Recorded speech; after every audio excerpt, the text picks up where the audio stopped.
are two teams out there. One is playing cricket, the other is making no attempt to do so. This normally gentle crowd at Adelaide seemed to be on the verge of revolt. Some of the England players later said that they were sort of working out ways of grabbing a stump to defend themselves when the crowd came swarming over the pickets. The whole matter of Bodyline was whether the imperial masters were cheats or not. That Australians at that time always expected Englishmen to behave like gentlemen, and it suddenly turned out that Englishmen did not behave like gentlemen. Larwood is faster today than ever, and this slow-motion study reveals his action very clearly and bowls to a leg trap to which Bradman falls a victim when he has only scored 8. Bradman knew very well that everything that was being organised by MCC, by Jardine and the pace battery was aimed at him. It was indeed an assault on our Don Bradman, who was the most cherished object in the whole of Australia, and that just heightened the shock factor. I think bodyline is the most emotive word in the whole world of cricket, which is saying something. It's so long ago, but it was so devastating to Anglo-Australian relations. Rockley Wilson did make this famous remark when he heard that Jardine had been appointed captain. He said, well, we may win the Ashes, but we may well lose the Dominion.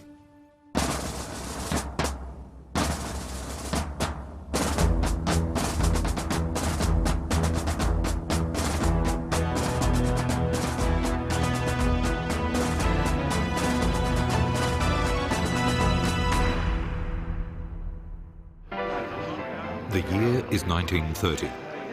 The world teeters on the verge of a great economic depression, triggered by the Wall Street stock market crash in October 1929.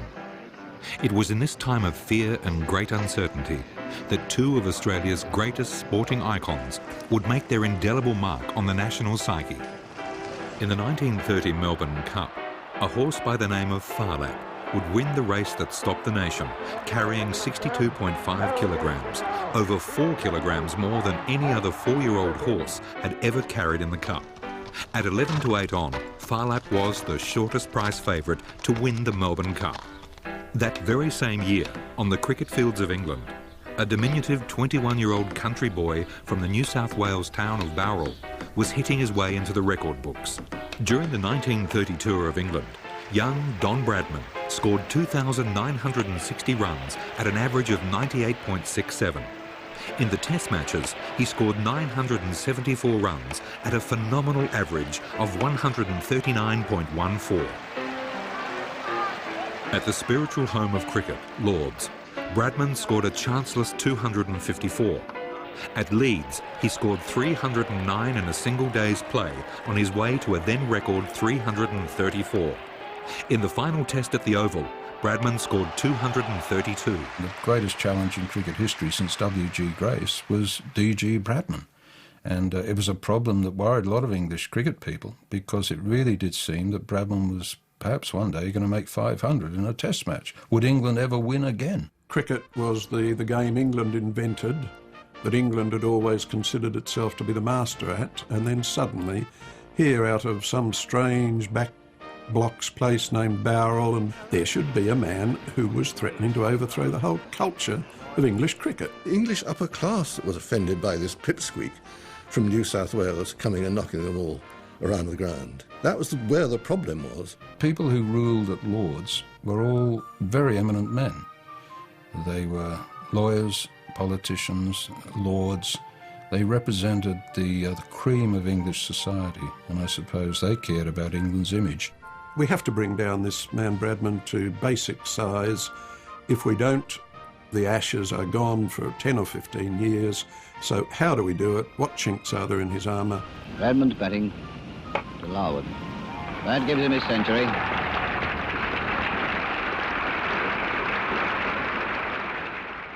The man that the MCC charged with the responsibility of taming the Bradman Colossus and restoring the prestige of English cricket was Douglas Robert Jardine. A definition of cricket which has always struck me as being the only worthy definition of cricket. It was described as this by a New Zealander when he said it was their beautiful, beautiful game, that is battle and service and sport and art. My father was born in India, where his father was a judge in Bombay, and from a small boy he was sent across to the UK for his education, first at Horace Hill Prep School and then at Winchester and then on to Oxford. And in all that time he only would get back to India to his parents once a year in the long summer holidays.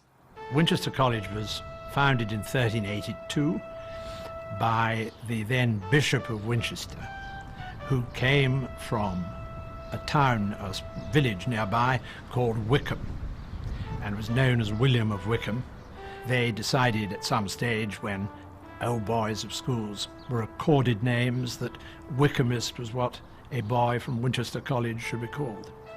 He was, of course, here when the school was racked with the First World War, and daily, weekly, the death toll of recent Wickhamists was unfolded. It must have been a terrible time.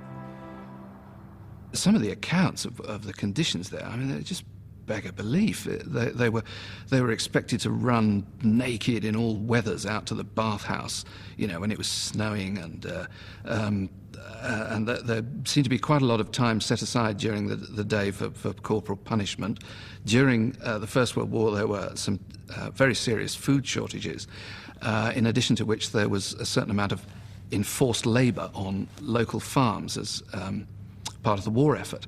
So that was his childhood. The Spartan upbringing in the austere surroundings of Winchester College, one of Britain's oldest public schools, would shape the young Douglas Jardine's philosophy towards life and cricket. I think he was marked by his education at Winchester and the feeling of being of service that's instilled into students there. And he was perhaps rather establishment, I think you would say, in outlook. These public schools were set up to educate young men to go out and run the empire. And he was very much a product of that system. Bradman seems to be The Bodyline story is said to have had its genesis during the 5th Test at the Oval in 1930. Bradman was batting in a very important partnership with 20-year-old Archie Jackson. After a lengthy delay because of rain, the players returned to the field of play. England fast bowler Harold Larwood began to make the ball fly on the moist pitch. Archie Jackson did get hit black and blue. He made a very valiant 73. Bradman creamed on to 232. And George Duckworth, the England wicketkeeper, noted that Bradman seemed to be flinching. And this was so untypical. He put his feet normally where he wanted them to. Now he was putting them where the bowler wanted them to be, and they weren't always in line. He didn't get hit. Archie Jackson did. My father told me that they had watched films of Bradman batting to try and discover any small weakness that he might have, because nobody seemed able to stop him from making runs. He was thought to have flinched when facing Harold Larwood. Well, he went on to score 230 odd, so he obviously wasn't struggling too much. But Jardine got a film of this innings, and at the moment when Bradman flinched, Jardine is supposed to have said, "That's it, he's yellow." Jardine would base his plan of attack on a form of bowling known as leg theory, a purely defensive tactic that proved successful in curbing the batting of the immortal Victor Trumper some 20 years earlier. Frank Foster had bowled so well for England in Australia back in 1911-12 with S.F. Barnes. Now, Foster was not attempting to intimidate. To Victor Trumper, he was pitching the ball outside the off and rapping him on the thigh because the ball was moving so sharply. And he had a leg side field, and these were the things that Jardine studied. There's a world of difference between leg theory and bodyline. Leg theory is something just to keep you, to shut you up, bowling down the leg side to a leg side field. Jardine called his plan fast leg theory, but the cricket world would later come to know it as bodyline. It involved a fast bowler bowling short rising deliveries at the batsman, pitching the ball on the line of the leg stump. 6 fieldsmen would be placed in a leg trap, waiting to take a catch from an unsuccessful defensive stroke or a mistimed hook shot.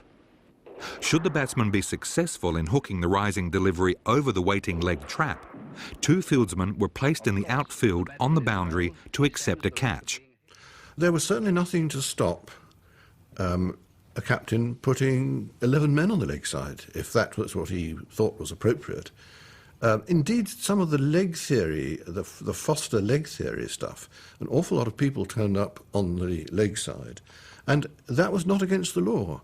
It was only later on, after the changes as a result of the bodyline, that the law started governing the number of people who could be on, number of fielders on the leg side. The 2 men chosen to spearhead Jardine's plan would be the opening pair from Nottingham, Harold Larwood and Bill Vose. He was born in Nunca Gate, which is a little village in Nottinghamshire. It's about 12 miles from Nottingham, and it was a coal mining area, and so his father and his grandfather before him worked down the mines. At that time, all the mine owners were very, very keen on cricket, so they really encouraged their young miners to play cricket, and anyone who did play cricket usually got a fairly cushy job in the mine. The mines was a very hard, arduous life, which would deflate even the strongest of men. And oh yes, I would imagine he'd be thrilled to get out of that environment, yes. Well, it was in the summer of 1932 when the tour was imminent, and Jardine felt it was time to sit down with Arthur Carr, who's a key figure here. He was the Nottinghamshire captain who'd already employed Larwood and Vose in using bodyline tactics in county cricket. Not at all popular either, but they caused quite a bit of damage in the county championship ranks. So they sat down at the grill room of the Piccadilly Hotel in Piccadilly in the West End of London. Carr, Larwood and Vose and Jardine, and talked it all over. But he would stop at nothing to win, and he was so determined. He'd seen how England had suffered under the Don in England in 1930, and he wasn't going to have it.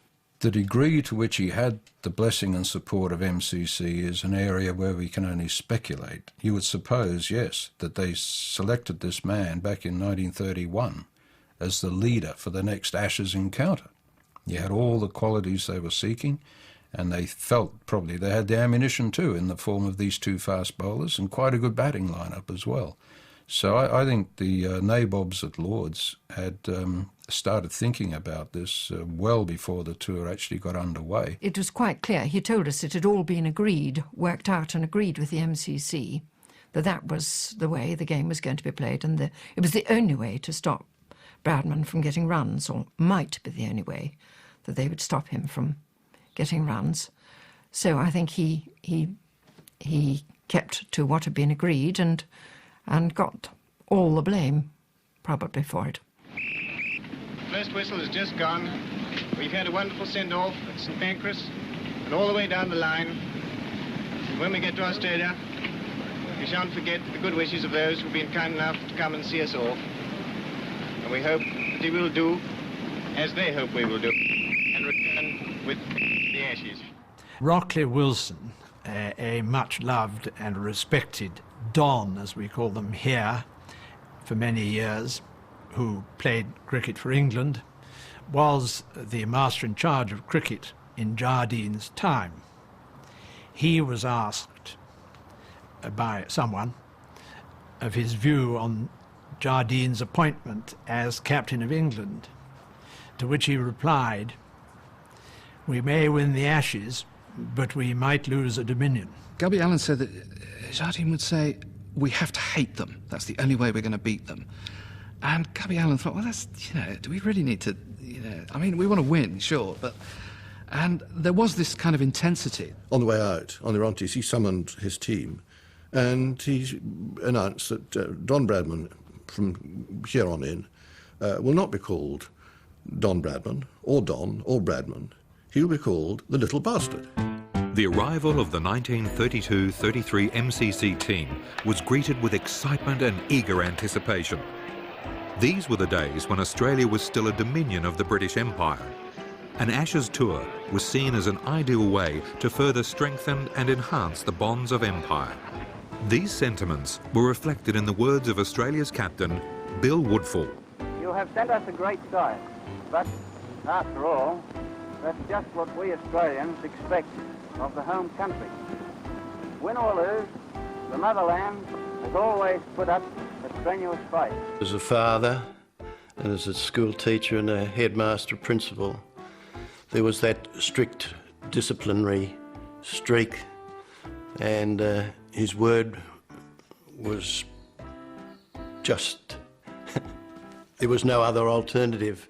You just had to obey. He was a man of absolute stern principle, gentle nature, quality in so many ways, quiet, thoughtful, serene, and you could only feel that Australian cricket had been in safe hands when Woodfield had been the Australian captain in 32-33.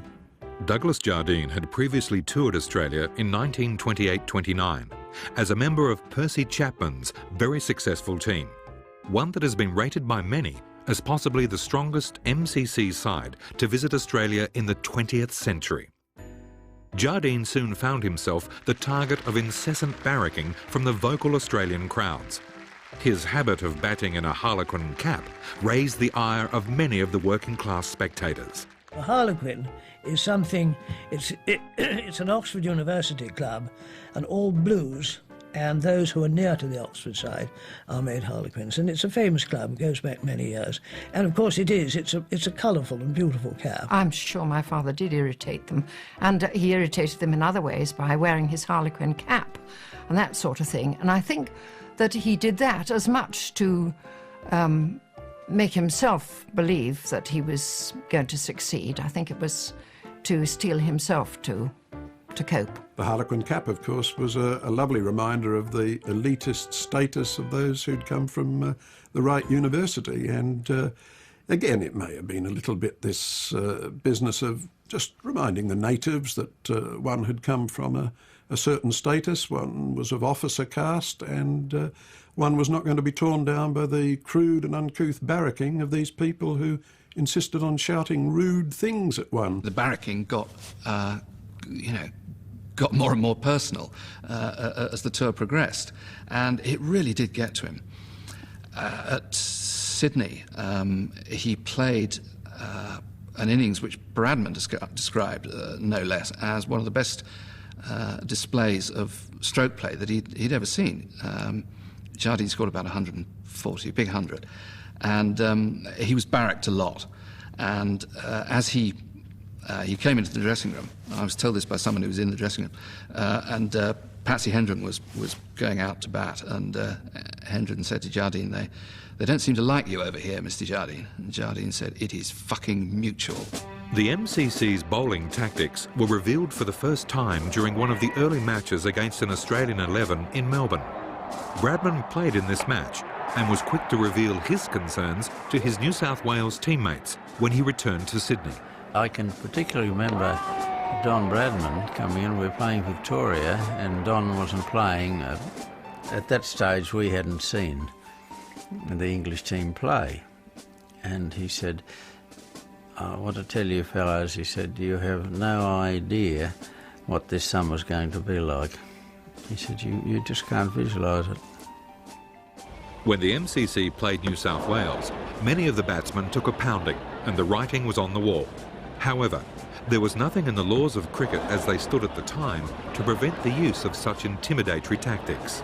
We just saw what we saw, that it was a leg side field and the bowlers were bowling bumpers, and we could visualise the fact, I didn't play in any of the tests in that series, we could visualise the fact that it'd be a pretty tough way to score runs. However, the prime focus of the MCC's tactics, Don Bradman, was not certain to play in the test matches because of a contractual dispute with the Board of Control. Don Bradman had a contract with 2UE and F.J. Palmer's, and also with the Sydney Sun newspaper. And the board said, you can't write for them, and he said, well, I'll not play cricket then. and he was allowed to... his employers at the Sun said, well, you don't have to write for us. They exonerated him. You play cricket, we'd rather you're out there. And Ashes Series at the time in Australia, without Don Bradman playing for Australia, was something that was almost unthinkable after what had happened in 1930, after the way he'd been received back in Australia after the 1930 tour. Just think what might have happened if Bradman hadn't played at all in 1932-33. Would we even have seen Bodyline? Would we be talking about it now? It's a nice thought. More shocks were to follow. On the eve of the first Test match, Bradman was ruled unfit to play because of a throat infection and a dose of the flu. Interest in the Test series was unprecedented. A huge crowd packed into the Sydney cricket ground to witness firsthand the fury of the Bodyline assault. There was certainly a sense of anticipation. The air was sort of electric. It was the greatest crowds I think the game's ever seen. They just flocked to see it, and there was an element of sort of danger in the play in those days, which I had never seen before or since. They didn't know what to call this form of attack. Bouncers bowled at a batsman with all those fielders waiting for a parry, a catch. It was called direct attack, it was called shock attack. The Australian cricketers called it sconers. But a journalist who was an ex-Test cricketer from 1899 called Jack Worrell was writing in the Australasian, which was a weekly, and he talked about the bowling being on the line of the body.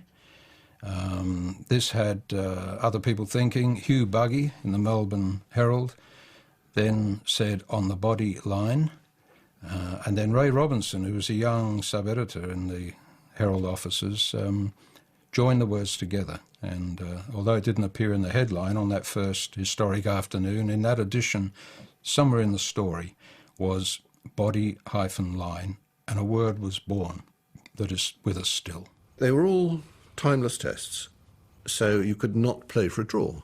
There had to be a result. So there's no point in ducking and weaving and letting the ball go past. You had to try and score runs, because the only way to win a game is by scoring more runs than your opponents. So that was quite an important factor in making sure that people actually had to play the ball rather than duck. Enter 22-year-old Stan Mccain, who would play the innings of his life.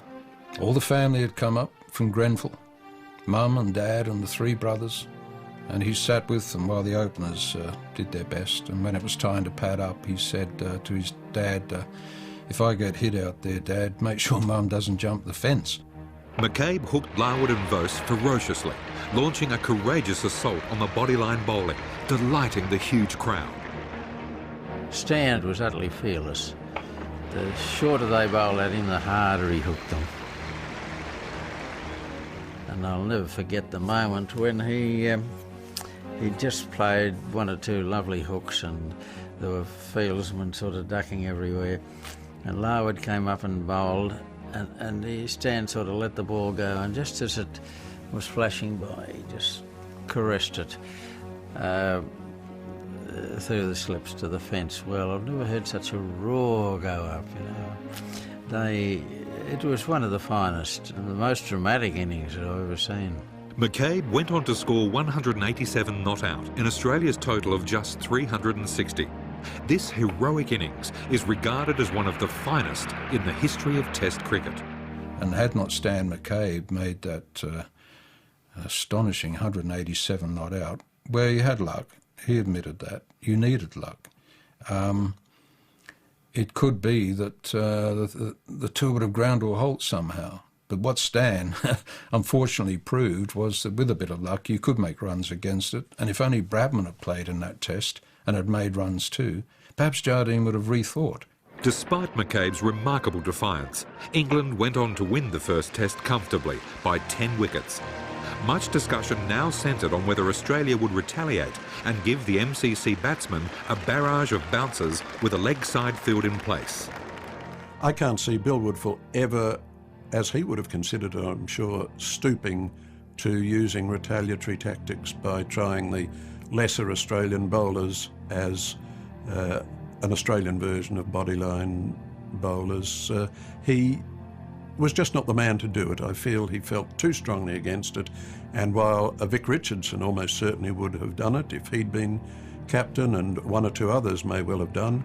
But here was Victor Richardson wanting retaliation, and one of the few things that he said to me about Bodyline and about cricket was, don't believe that rubbish that they say that Australia didn't have the fast bowlers to hand it back. He said, we had the fast bowlers to give them back Bodyline. And he said, I know that they didn't want to face Bodyline. He said, because I overheard a couple of the English batsmen talking, and they said, if Australia bowl this shit at us, we're going to tell the captain to stop it, because we can't afford to get hit in the head, because we're professional cricketers. We can't afford to be out of the game for 6 months, because it's our living down the drain. And Vic said, I was saying to Woodfield, we've got to give it back to them, and that'll stop it, that'll bring it to an end really quickly. But he said Woodfield was too much of a gentleman, and he believed that it wasn't the right thing, and so it didn't happen. Had Vic Richardson been in charge, I think that Australia would have retaliated, and it may have stopped it, and it may also have made it an even uglier series if that were possible, and it could have rent Australia and England apart for who knows how many years. That was probably Dad's greatest contribution to the game of cricket. One would wonder, really, just where Test cricket would have finished if there'd been retaliation by the Australians. Bradman returned for the second Test in Melbourne. A then record crowd of 64,000 packed into the MCG to welcome back their prodigal son. He was cheered all the way to the wicket. A sports star like Bradman in the time of depression was the man who was going to lead us into a promised land of, if not prosperity, at least success over England. So you can imagine that enormous cauldron of the MCG, which is still the most thrilling centrepiece for sporting drama, how that must have been set for battle on that day. So he took strike, and Bill Bowes, the big bespectacled Yorkshireman, is at the end of his not unduly long run, and he wanted to bowl, but the cheering went on and on. So to pass the time, Bill Bowes just moved a fielder around on the square leg fence. Don Bradman noticed this and probably felt, well, it's bound to be a bouncer.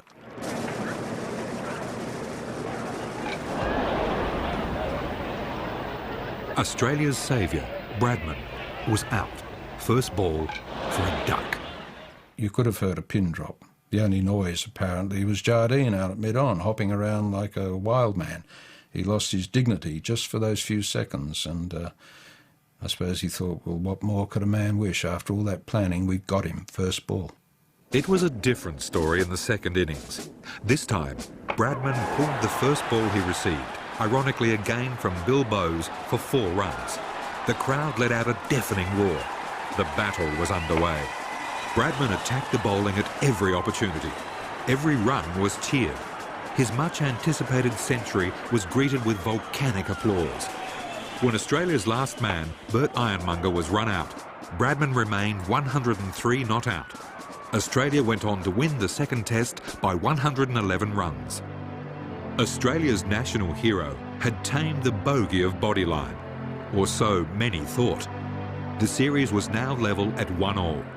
Don Bradman privately lobbied members of the Australian Board of Control to make an official protest against the MCC's Bodyline tactics. His request was ignored. Presumably that second innings in Melbourne did make people feel all's well, the Don is in his heaven, and we're okay. The man has shown us that Bodyline can be played. He's got a century. Surely the English will give up the tactics because it's not doing them any good, and we'll get back to a normal sort of Test series. And the expectation must have been enormous that things were going to settle down, but Australia were going to win. Controversy over Bodyline bowling would erupt during the third Test match in Adelaide. What would become the most infamous of all Test matches got underway, rather ominously, on Friday the 13th, in front of a huge crowd for a working day of 39,300. That number would swell to a record of 50,962 on the Saturday. Adelaide, as is well known, is the most genteel of Australian cricket grounds. It's the most scenic. The people, I think, are least likely to barrack raucously all day long. You associate Adelaide with peace and tranquility and gentle, pleasant cricket. And that's why what happened there in January 1933 was all the more shocking. Woodfield prefers to stand his ground and duck under the flying ball, which, by the way, is travelling at 90 miles an hour. Mother always said to me that she was very, very concerned for Dad's well-being, always happy to see him home in one piece, because there was no protective clothing. Larwood, bowling with a new ball to a conventional offside field, struck Australian captain Bill Woodfield a very painful blow over the heart. Now, he was no actor. He stumbled from the wicket, and it was a long time before he felt able to resume his innings. He was really hurt. He was white-faced. After Woodfield had hit on over the heart, then Jardine first of all turned round to Larwood and said very loudly, "Well bowled, Harold," which, with Don Bradman standing next door to him, i.e., you're going to get it next. That was the end of the over, and after the subsequent over, Larwood resumed, and very theatrically, Jardine switched the fielders over to the bodyline field setting. And that could have been the blackest moment of the whole series, because Australia saw that as kicking a man when he was down. This must have convinced Woodfield personally, the team generally, and the crowd that Jardine's ruthlessness went right beyond any sort of sporting approach to the game, and must have done an enormous amount to inflame Adelaide feeling in that peaceful city. This qualifies the whole bodyline thing. The idea was that Larwood would bowl with an orthodox offside field when he's with a new ball, and they'd only change round to a leg trap with the old ball. That was what made Adelaide so terribly important, that Jardine switched to a leg trap even when there was shine still on the ball. The huge Saturday crowd voiced its disapproval, continually booing and hooting Harold Larwood as he ran into bowl. Bradman was dismissed for only 8, caught in the leg trap off Larwood. Woodfield soon followed, out for 22. The manager of the MCC team, Sir Pelham Plum Warner, visited Bill Woodfield in the Australian dressing room. Plum Warner and his assistant, Dick Palliray, decided to make a courtesy visit to the Australian dressing room to sympathise with those 2 injuries with Bill Woodfield, who had either just come out of the shower or was still on the masseur's table being treated with this huge bruise over his heart. And Plum Warner offered his sympathy and was astonished and shocked when Bill Woodfield just gave vent to his emotions. And Dad said, "I don't wish to discuss it." Why was the question. And then came Dad's well-known quote, "There are 2 teams out there. One is playing cricket, the other is making no attempt to do so." And then he added, "The game is too good to be spoilt, and it's time that some people got out of it. Good afternoon. In other words, you're dismissed." There's no doubt that Dad felt just exactly what he said. Woodfield was hard hit by the approach of the England team. He genuinely felt it to be unethical. To tell an England team that they are not playing cricket in the 1930s was a pretty deep and damaging comment, but it was a pointer to Woodfield's high principles himself and how deeply he was hurt. More sensations were to follow when Bill Woodfield's dressing room comments were leaked to the press. For the first time, the general public were made aware, in no uncertain terms, that Australia's captain, Bill Woodfield, strongly disapproved of Bodyline. It would have been better probably if it hadn't been broadcast around the world.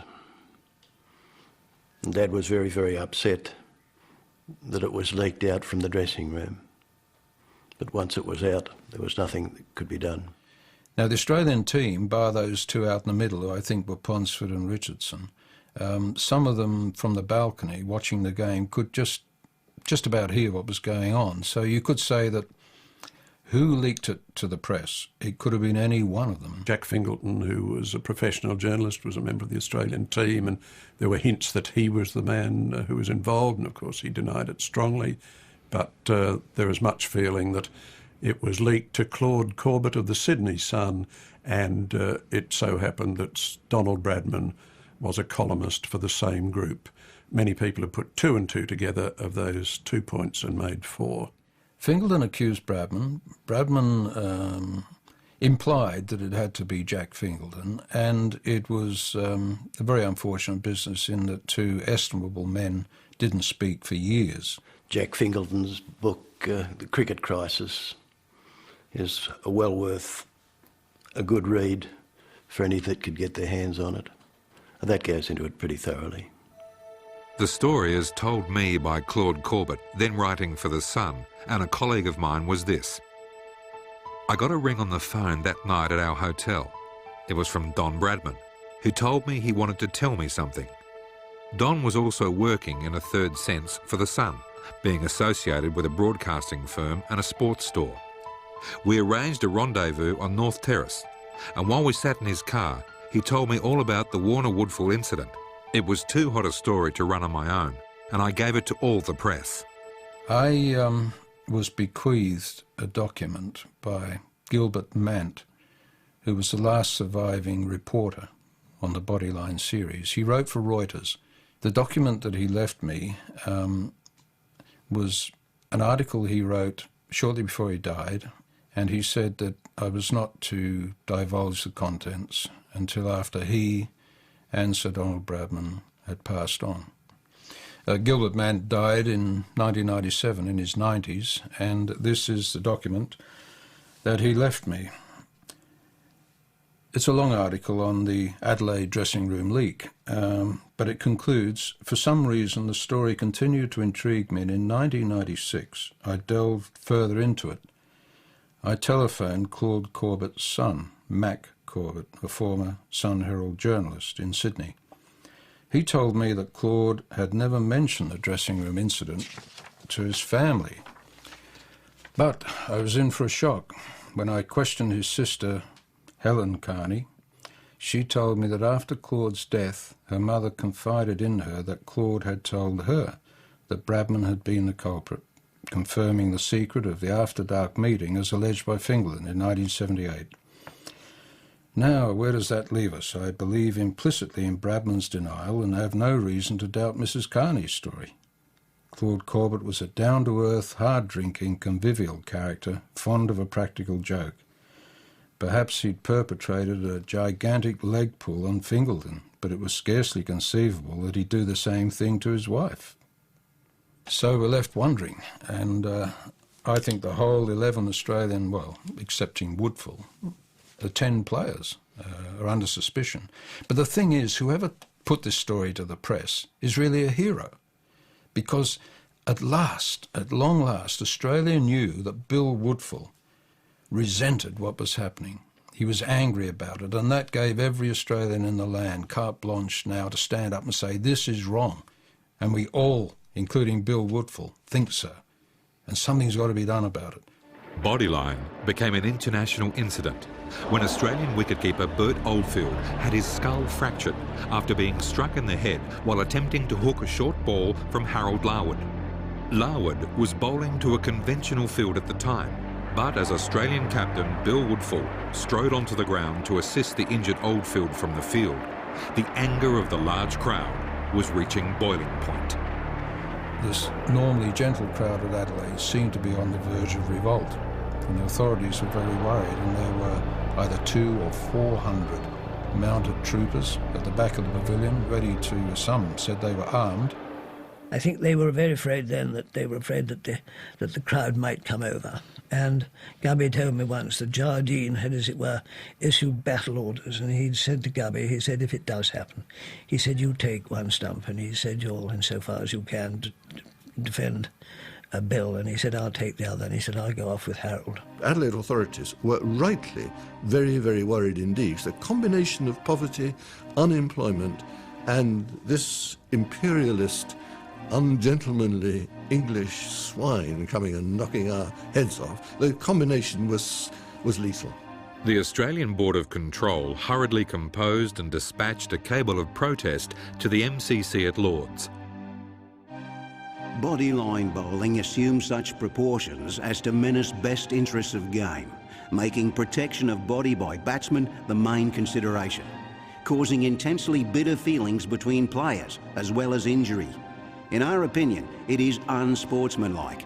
Unless stopped at once, likely to upset the friendly relations existing between Australia and England.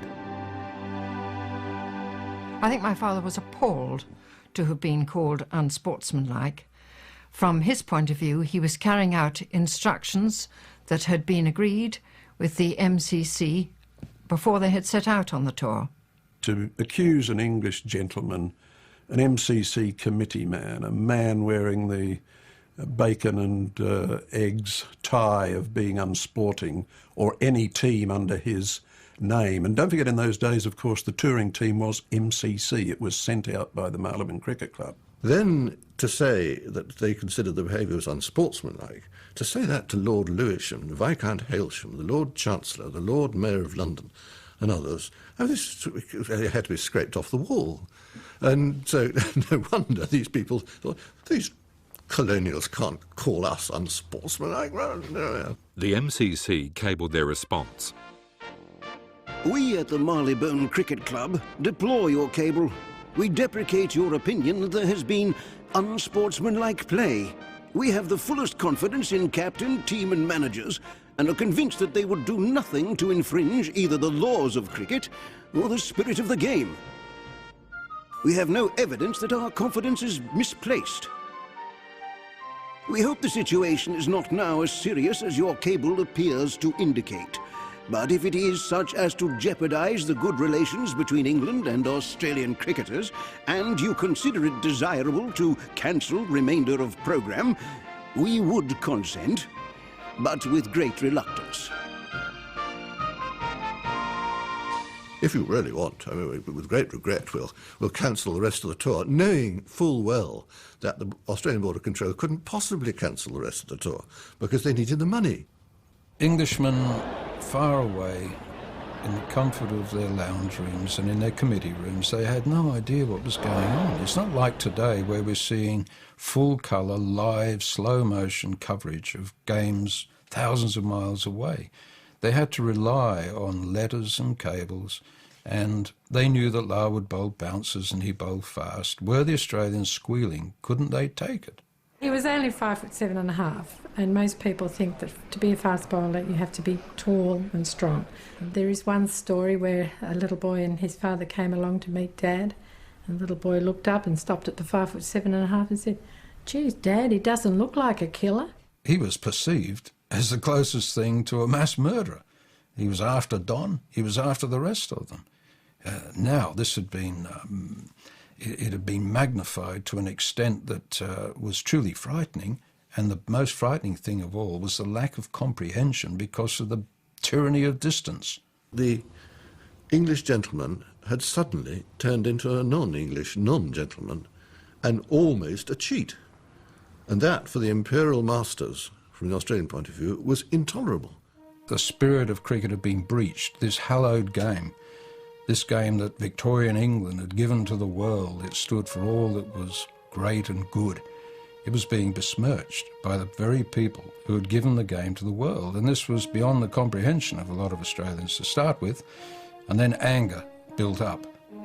And that phrase, "it isn't cricket," I'm sure it was current then, and it's been current since. The level at which the diplomacy was carried through, the way something happening on a cricket field has rocketed into the innermost councils of Britain and Australia, was astonishing. You had Joe Lyons, the Prime Minister, putting in his word. You had S.M. Bruce, a former Prime Minister, suggesting subtly or not so subtly to the British that Australia might indeed have trouble repaying loans if the climate were not eased a little. You had the British representative in Canberra, Crutchley, the equivalent of the High Commissioner, running around like mad. You had Sir Alexander Hall Ruthven, the later Lord Gowrie and Governor-General of Australia, who was then the Governor of South Australia, who was away at the beginning of Bodyline, but then when he came back discovering that it was much more serious than he'd thought, he was putting in his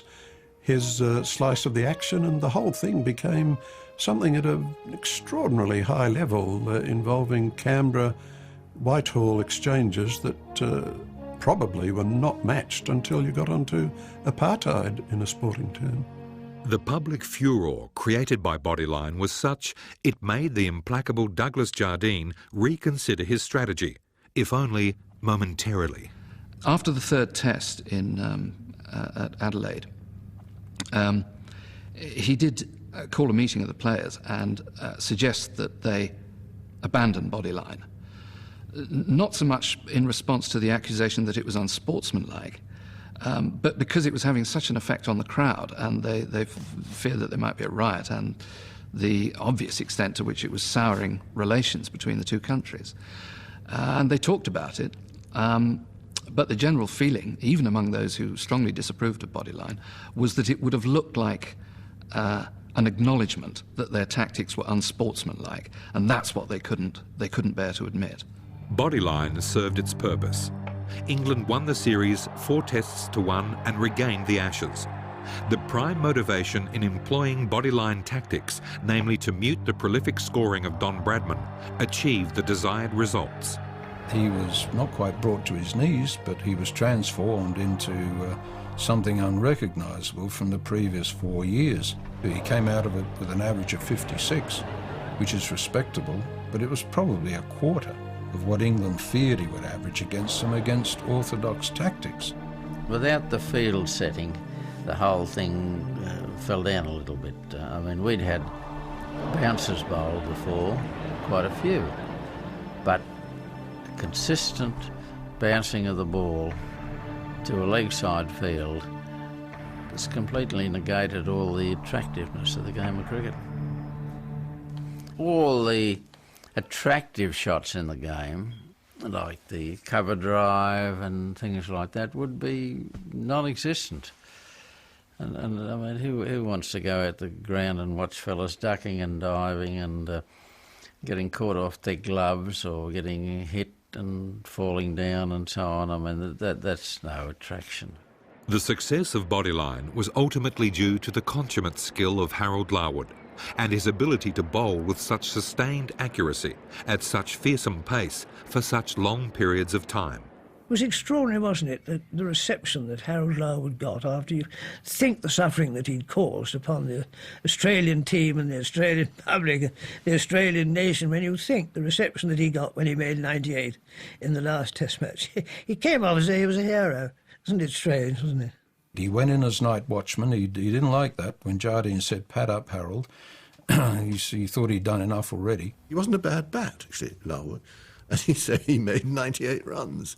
And that was Jardine just being tough. He was absolutely tickled pink. To hear them cheering as loudly as he went off the field as they had screamed at him before when he was bowling really meant a lot to him. I think it took him a while to realise that they were cheering his score, not the fact that he was out. Deep down, Australians knew that they were watching a great cricketer.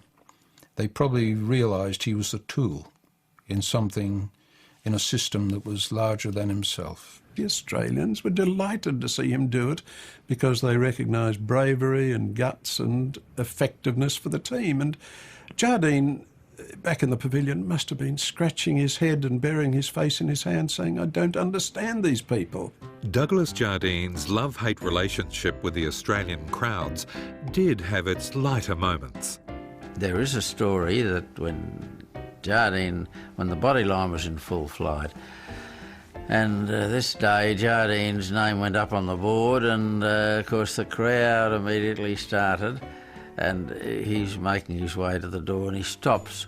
He took his England cap off and handed it to Hedley Verity, and he said, "Verity, get me my Harlequin cap." He said, "I'll give these so-and-sos something to shout about."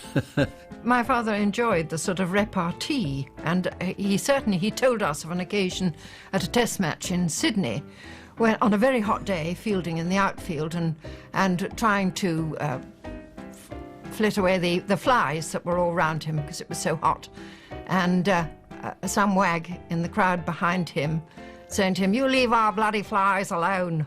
The final battle between Larwood and Bradman had a rather poignant conclusion in Sydney.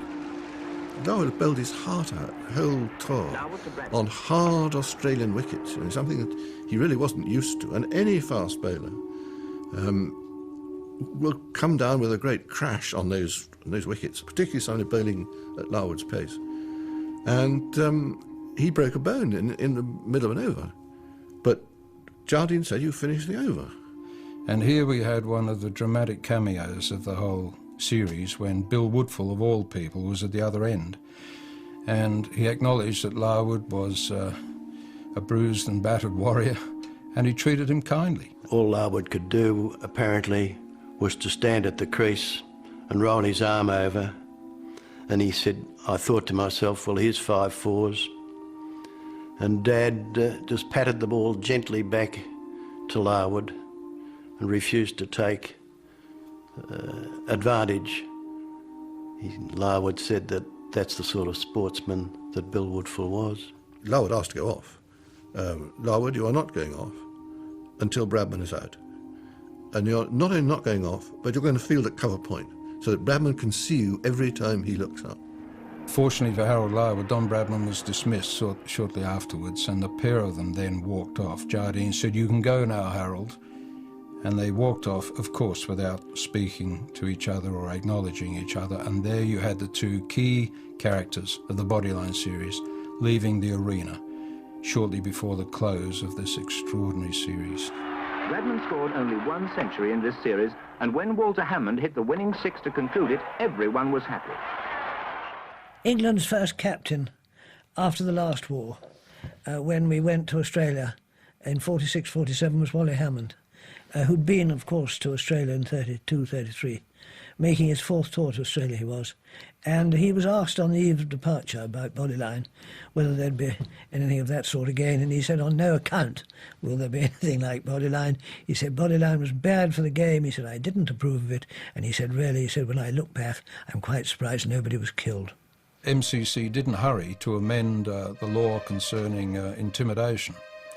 And even when Australia agreed to tour in 1934, they had nothing actually convincing in writing that there would be no, it was only the word of English cricket that there would be no further Bodyline. Australia's 1934 tour of England was very much about the restoration of friendly relations between the 2 countries. Bill Woodfield succeeded in regaining the Ashes for Australia and then announced his retirement from cricket at the conclusion of the tour. Australia won the series 2 tests to 1 against an England team that did not include either Harold Larwood, Bill Vose or Douglas Jardine. Jardine knew that the tide had turned against him, really, and resigned before it became an issue. Sent a note to the MCC saying that he had neither the time nor the inclination to play against Australia in 1934, and he reported the series from the press box. My father did feel abandoned by the MCC, who had agreed that these would be the tactics for the Bodyline tour, and then left him to take the blame. The MCC were determined not to lose face. And to this day, they've neither apologised nor really come clean on what happened then. And what happened was that they were compelled, slowly and at their own pace, to write into the laws of the game that thou shalt not do that. You cannot bowl bouncers at a man's skull with all those close fielders there. The MCC lost face in a sense, I suppose, but of course the argument is quite simple here, that they used poor old Jardine and even more poor old Larwood as the scapegoats. I mean, he was out here bowling his heart out for his country and his captain, and he received these wonderfully congratulatory telegrams from the MCC saying, well bowled, Notts, well bowled, Larwood. They tried to make Larwood apologise. That was the first thing they did.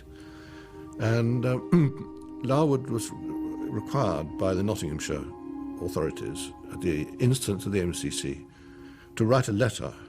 And they drafted a letter for Larwood to sign. 1 minute they're congratulating him, and the next minute they're asking him to apologise for doing what he did.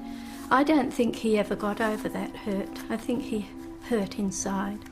He showed the letter to his mother, and his mother said, Harold, if you sign that letter, "You will never see me again in your life."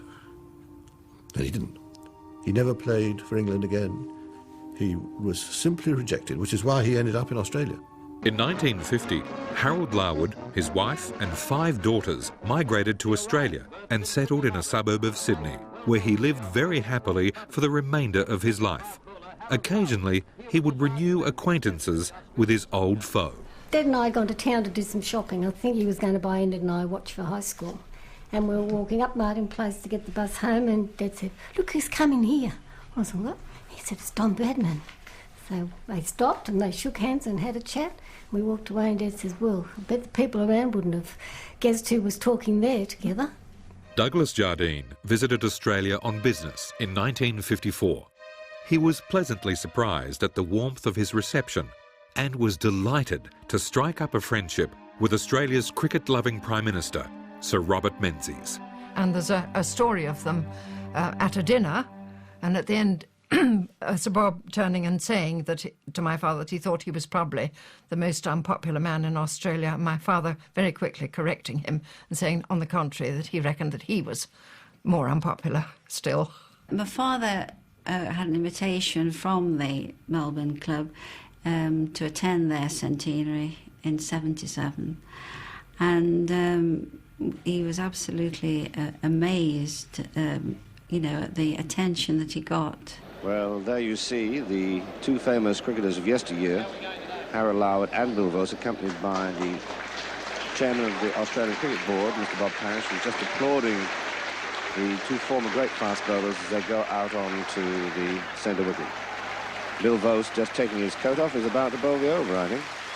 When he went down to the ground, apparently his name was in huge gilt letters, and they asked him to step onto the ground, and they said that a deafening roar went up, and he couldn't believe it. He didn't think anybody would remember him, but he certainly did get a marvellous reception when he went out there in '77. It's beyond the powers of any human being. Perhaps the last word should be left with Australia's captain during the Bodyline series, the gentlemanly Bill Woodfield. To all our hosts of friends in England, we Australian cricketers send good wishes.